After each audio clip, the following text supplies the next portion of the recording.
What's going on there, guys? We back with another one. Want to talk about Cam Newton responding to Ryan Clark, talking about his comments pertaining to Jayden Daniels. Was he going to be a one-hit wonder for the Washington Commanders? And I want to look back at a time where Ryan Clark took up for Cam Newton live on air. I just want to kind of show their history. Seems all good with them. Don't seem too serious now, but I do kind of want to show what was said between the two.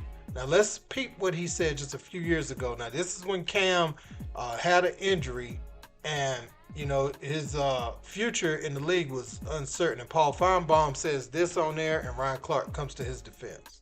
Paul Finebaum, he played in your beloved SEC. Final word on Cam Newton. We're not watching the beginning of the end.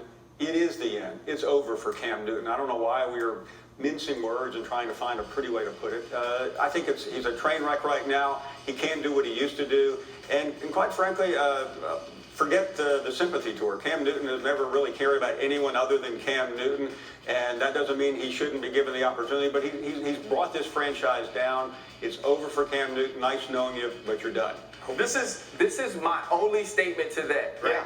We just spoke glowingly about Paul glowingly about Eli Manning, and he has been a dud for the last 4 years. You want to talk about bringing a franchise down? Eli has ruined that franchise. So we got to take out how we feel about dudes because he's a Manning, because we love him, because he gives us this sucks. You can do whatever you want to be, and I'm going to be okay about it. That's not true. If we're looking at it right now, Cam has more left than Eli's had for years. So we got to take out how we feel about dudes and the way that they act and say that he doesn't get to have a tour or he doesn't get to have farewells. That's not how it works. He's been successful. The dude has killed himself for his team.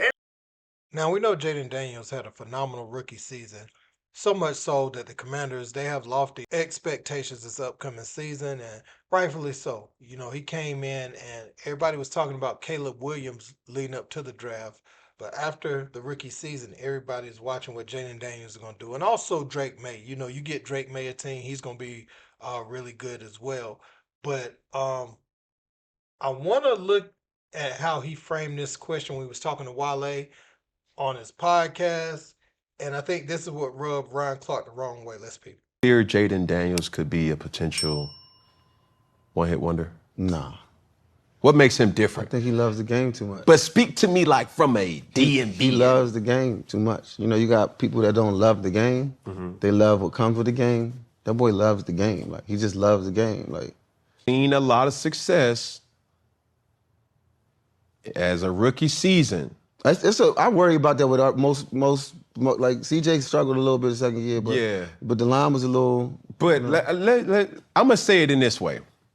There's nobody who had the game in a chokehold like Robert Griffin III.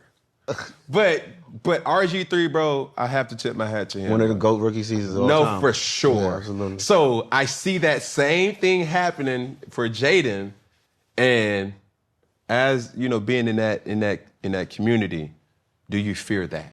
Now, it was that part at the end of what Cam was saying where he says he sees that happening to Jayden Daniels. Not that it has the potential to happen. Those are two totally different comments. He says, he sees that happening for Jayden. Now, they shortened the playbook for RG3. We know how that went for him. And RG3, one of his biggest things was the dude would never slide. He wouldn't ever slide. He would always take the hit. He would slide late or, just refuse to slide. And that was part of what started the injuries for him, just from my memory bank, man. But let's get into what Ryan Clark had to say. The problem I have with what Cam said about Jayden, or even the line of questioning when speaking to Wale, is Cam has to understand the weight of his voice. Yeah. Cam has to understand that you also won a Heisman, that you were also a top 2 pick. He was number 1 overall. Jayden was number 2. You were also Rookie of the Year. So when you start to speak this way, people look at you from your experiences. You're the expert, right? And then now you flip it to Jayden. Legitimately does nothing to anyone. Nope. Leads his team, plays football, stays out of the way, works his butt off. There were so many other ways to approach who Jayden could be in the second season outside of the sophomore slump, outside of the drop-off. We could approach it at how our team's going to defend him differently now that they have tape. Can he get back to the NFC Championship? Does he take the next step and become a top-tier quarterback along with the Lamars and the Josh Allens and those guys? Like, that's the conversation you should be having. The conversation with Jayden Daniels is, does Jayden Daniels become the best quarterback in the NFC? And then you say, obviously, going into the second year, that's when we see players take the biggest jump, but it could be difficult at quarterback. Now you can have any conversation around that you want. Any negativity you bring, I don't care how well thought out, I don't care how much analysis, analytics you put into it, the statistical input, it's hate. Ryan Clark's safe.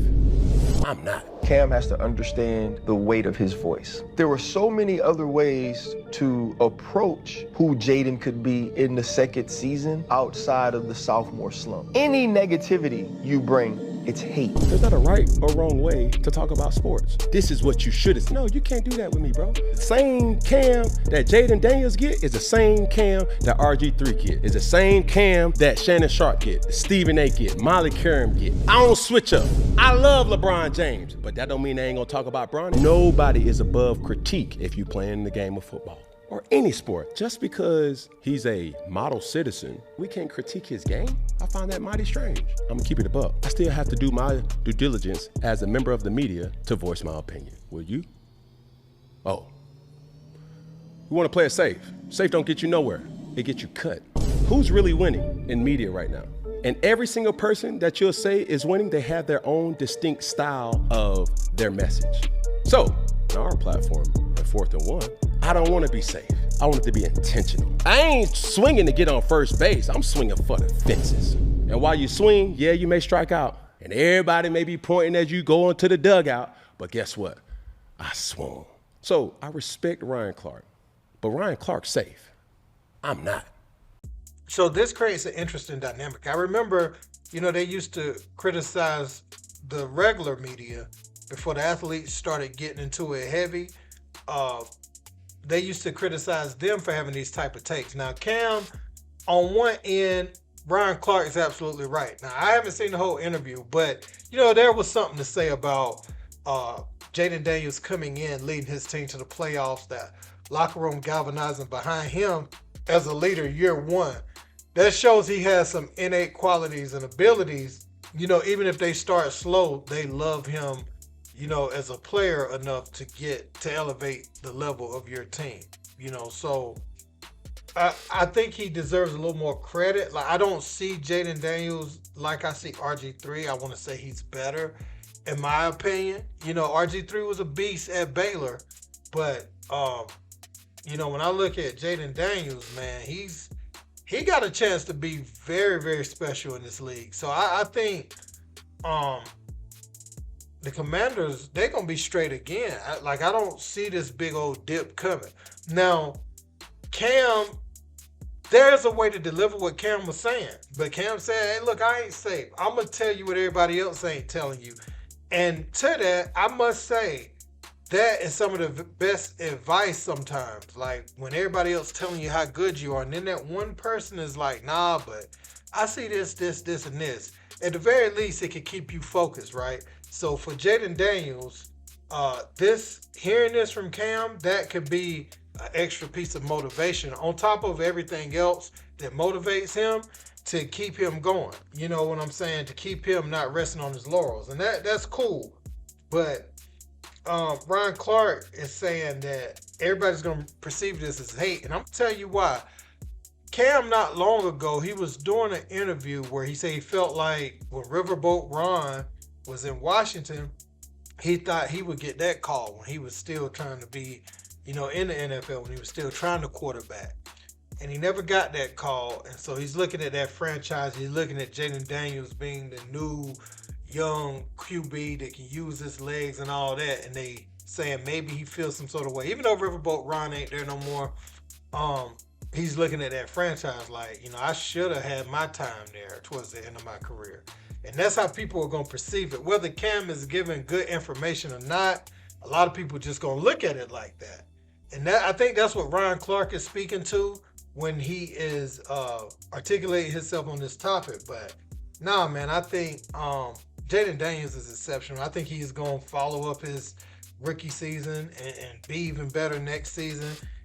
People talk about the CJ Stroud dip, but that's going to be personnel too. That's another thing I kind of want to mention. When you're talking about a quarterback, they only as good as the offensive line. They'll tell you that. Now you got guys like Jayden Daniels and them sometimes who can improvise and get out, but when you're running for your life, you're not going to be as accurate. It's going to get into your head, and you may end up missing some easier throws because you expect the defense to be in your face upon the snap. But so when we look at players taking a dip, it's not just the quarterback fell off. That's such a lazy take because you got to look at the personnel. You got to look at who's catching the ball, what type of run game you got, in the back to threaten. So I look at the totality of everything. So I'm going to have to watch the games before I judge that. But I think advice is good on either side. I think Ryan Clark, people say that he panders sometimes on these type of topics with people that he like.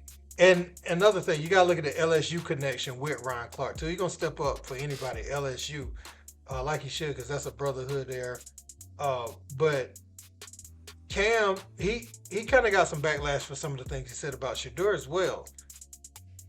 At what point, and then you talk about, he talked about game managers one time on his show. So people are looking at it like, what point are you going to give somebody props that they are that person?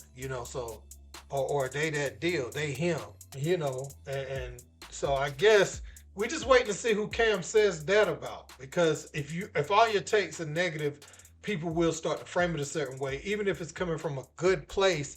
You have great intentions behind it. But let me know what you guys think about this in the comment section. Don't forget to like, share, and subscribe. Till next time. Peace.